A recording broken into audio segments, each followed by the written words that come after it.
Cuando tenía solamente 17 años, Juliana Koepke pasó por algo terrible. Un evento que no muchas personas sobrevivirían para contar, pero ella logró hacerle frente y hoy te voy a contar toda la historia. Quédate conmigo hasta el final del video. Hola a todos, ¿cómo están? Mi nombre es Lesma, espero se encuentren muy bien. Yo como siempre muy contenta de poder estar un día más aquí con ustedes, muy agradecida de que me estén viendo donde quiera que se encuentren. Una vez dicho esto, damos inicio al caso de hoy. Acompáñenme a ver todos los detalles. Juliana Koepke nació en Perú el 10 de octubre de 1954. Sus padres eran dos zoólogos alemanes que se habían instalado en el país sudamericano para estudiar la fauna salvaje. Su madre María era ornitóloga y su padre Hans era un zoólogo de renombre mundial. Mientras ella finalizaba sus estudios en Lima, sus padres trabajaban en un puesto de investigación en Panguana, una estación de investigación biológica creada por ellos mismos en el año 1968, la cual se ubicaba en el corazón de la selva amazónica en Perú. Luego de este pequeño contexto vamos a pasar a los hechos. Era 24 de diciembre de 1971 y Juliana salió del Aeropuerto Internacional de Lima en un avión comercial. Este tenía como destino el aeropuerto de Pucallpa, una ciudad portuaria ubicada en la selva del Amazonas en la zona este de Perú. En el avión no solo iba Juliana, también iba su madre, ambas en la fila 19. Iban a reunirse con el padre de la jovencita y luego de eso seguirían por tierra hasta Panguana, donde ambos residían, esto para poder celebrar las fiestas en familia. Madre e hija iban un poco preocupadas por las estadísticas que tenía la aerolínea, ya que antes de eso ya habían sucedido 2 accidentes fatales. Además, a la madre de la joven no le gustaba para nada volar y ese día se sentía incómoda y angustiada. La duración del vuelo era solamente de 1 hora, así que pensaban que a pesar del miedo y del estrés que les podía generar, todo iba a salir bien. Y durante media hora todo fluyó con mucha normalidad. En cierto momento las azafatas de vuelo ofrecieron refrigerios a las personas que iban en el avión, y 10 minutos después el ambiente cambió de manera radical. Las nubes comenzaron a verse cada vez más oscuras y empezaron a tener pequeñas turbulencias que fueron creciendo cada vez más hasta que se volvieron violentas.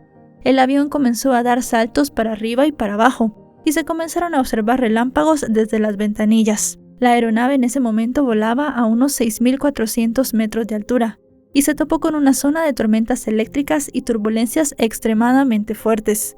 Y a pesar del riesgo al que se exponían, el capitán y la tripulación decidieron seguir el viaje y no hacer un aterrizaje de emergencia. Luego de unos minutos en el avión comenzó a reinar el caos. Las maletas volaban, flotaban cosas por el aire, también volaban muchas cosas por la cabina, y María estaba demasiado preocupada. Le dijo a su hija que esperaba que todo terminara bien, pero que ya se estaba asustando demasiado. Al final el avión se partió en 2 y cayó en picada a 50 kilómetros de Panguana. Según contó la joven, ella solo podía escuchar el viento en sus oídos, mientras seguía atada a su asiento en caída libre y colgando de cabeza. Mientras estaba cayendo pudo ver la frondosidad de los árboles de la selva. Luego de eso perdió la conciencia y no recuerda el momento del impacto. Ella despertó hasta la mañana siguiente aturdida. Vio que su reloj aún funcionaba y que eran las 9 de la mañana.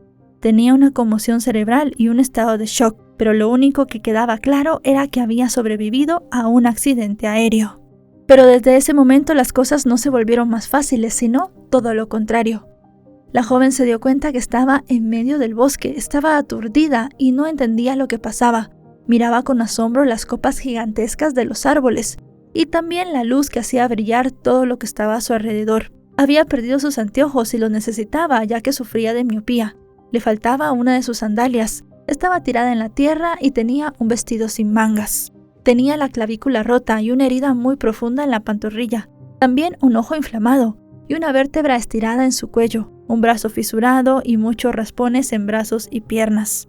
Durante algunas horas la conciencia de la joven iba y venía, y en algún instante que ella misma no recuerda logró zafarse de su asiento y meterse debajo de este porque empezó una intensa lluvia. De repente recordó a su madre y comenzó a llamarla a gritos. Según comentó, pasó un día entero buscándola y no dio con su paradero, así que asumió que estaba completamente sola. Allí fue que decidió sobrevivir. Escuchó los cantos de los pájaros, las ranas y los insectos. Quería saber bien en dónde estaba y poder hacer un plan de qué iba a hacer.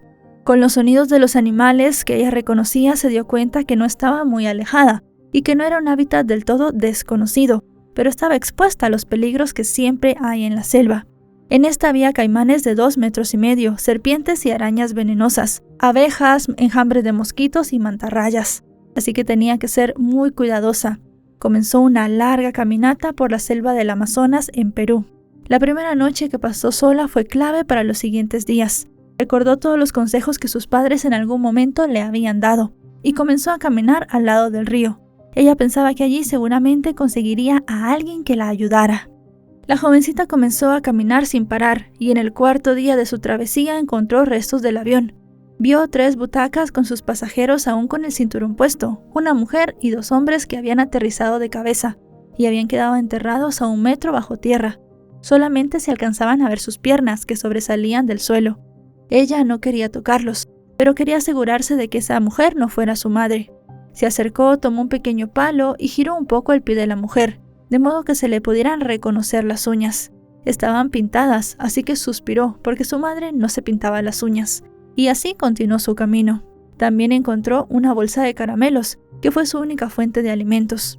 En cierto punto de estos días que pasó en la selva, vio aviones y helicópteros de rescate en el cielo. Intentó llamar su atención, pero sus esfuerzos fueron en vano. En ese momento, Juliana no lo sabía, pero las autoridades peruanas decían que estaban buscando ya los cuerpos de todos. Había 86 pasajeros y 6 integrantes, y solamente estaban buscando personas sin vida. Ella, por su parte, estaba centrada en sobrevivir e hizo caso omiso a sus heridas. Caminaba lento, hambrienta y agotada, pero muy firme. Quería seguir la corriente del agua. Sabía que de esa manera llegaría a algún pueblo o se encontraría con alguien que podría ayudarla. Luego de varios días de travesía se topó con un bote y creyó estar alucinando, pero al acercarse lo pudo tocar.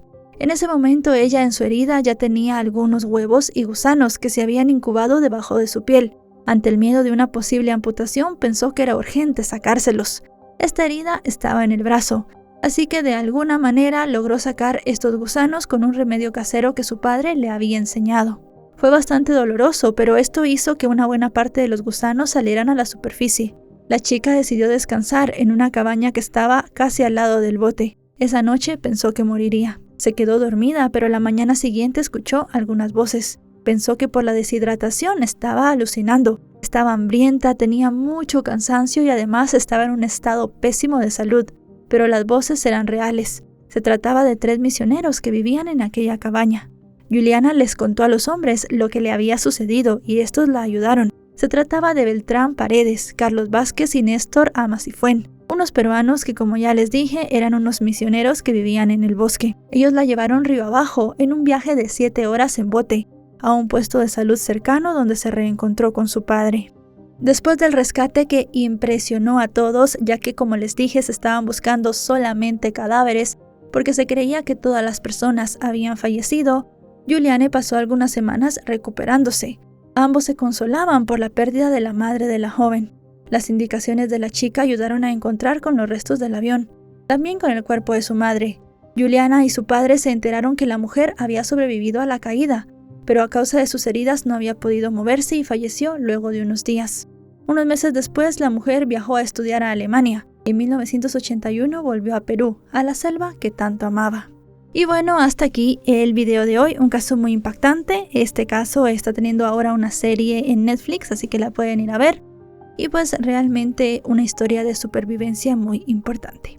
Si este video les ha parecido informativo, recuerden compartirlo con alguien que también le puede interesar y antes de irse dejen un me gusta. Yo soy Lesma, nos vemos hasta otro caso. Adiós.